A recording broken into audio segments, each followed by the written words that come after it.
Since you're here. Has everybody said that? I think nobody really knows whether he's alive. So what can you say about his path this season? Well, he'll be looking at doing a bit of soul searching and seeing where he went wrong, and maybe deciding that maybe he wasn't the greatest writer.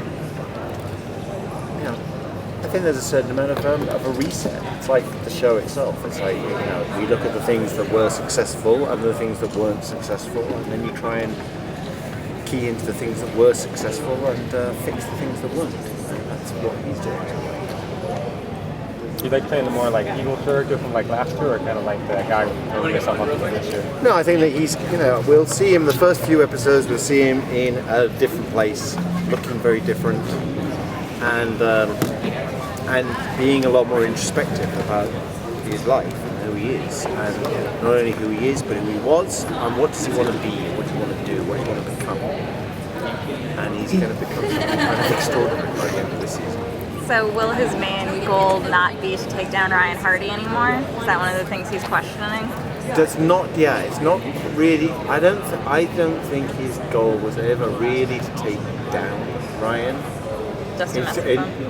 In terms of killing him, because killing him is just too easy and too nice.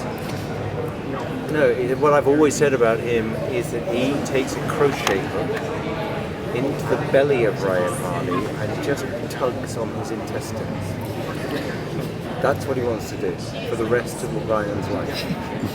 It's just slow, painful torture. So that hasn't changed? I don't think that'll ever change. I think that's what he wants to do with him. Is toy with him, like a cat with a mouse, for the rest of his life. A lot of the actors have spoken about, the time jump. So where is Joe? What is his kind of journey for the season? Well, that's it. The reset. The reset. Yeah, starts with that. Yeah, that's his, we cut to a year later, and we will see. But I can't. But you can't give any more details. One of the troubles about doing these roundtables with you guys, frankly, is our show lives and dies by its surprises. Right. It's a thriller. And it's a thriller not just with a big thriller ending, but it's a thriller where we're meaning to thrill you every week. So by telling you really pretty much anything, we're sucking some of that away. I thought you wanted which makes this kind of pointless. And I'm sorry. I am forced to. Well, are you looking forward to... Oh, I'm sorry. Yeah, go on. Are you looking forward to toying with some of the new characters who are going to be... Yeah, we've got some great new characters. They're exciting. And, Connie, who is fantastic. I've had tiny bits with her already. But, yeah, I know that the FBI stuff last year came in for a lot of flack about what Kevin would do, what he wouldn't do, the procedural aspect of FBI work, which is, frankly, anti-dramatic. And this isn't a documentary. This is a drama, and maybe when we get a kicking, he'd never go in there without backup. Yeah, well, of course, obviously, arse. But if he goes in there with the backup, then the backup are going to kill the bad guys, and then we're going to finish on episode 7. So that can't work, can it? You have to.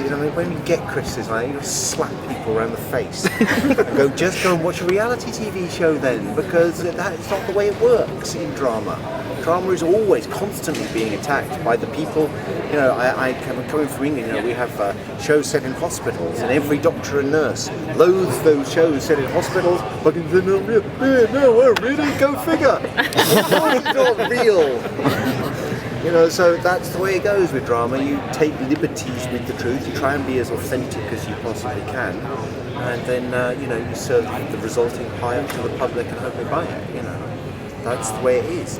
So, having said that, we're not arrogant enough on our show to go forward, charging forward with old mistakes. We retool it slightly so that Ryan isn't with the FBI all the time, which means he can go into places on his own without backup, all that kind of stuff. So, I think, Kevin Williamson's been very humble, full of humility, gone back, looked at the weaker points, shifted it, changed it so that those aren't quite as evident this year. We know that Emma is all about Joe, but with Joe's path this season, does he even register her on his radar? Oh yeah. But Joe is all about Joe, isn't he? So that's the trouble. sociopathic serial killers like him. There's nothing he ever does is about anyone else. It's not about empathizing or kindness or thought or care for anybody else.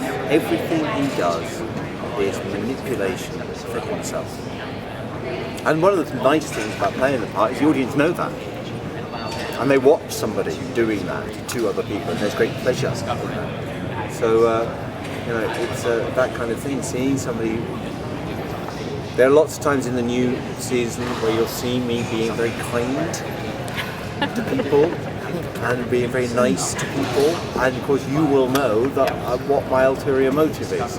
But also, one of the challenges is, what I have to try and achieve in this is, if you put yourself in that person's shoes, would you buy me being kind to you? Do you know what I mean? Well, I think some of you guys have asked already about death. Like, a lot of characters are dying, and do people worry? So how did you feel when you get that script going, and you're entering a bar and it's going on fire? Well, because I spoke to Kevin about it, and I said, well, and also, you'll see how he got out. You'll see the way it works. You'll find that out. Will it be believable to a degree? Oh yeah, believable enough. Enough. Yeah. That's all we ask. That's all you want. All right, I think we'll end on that.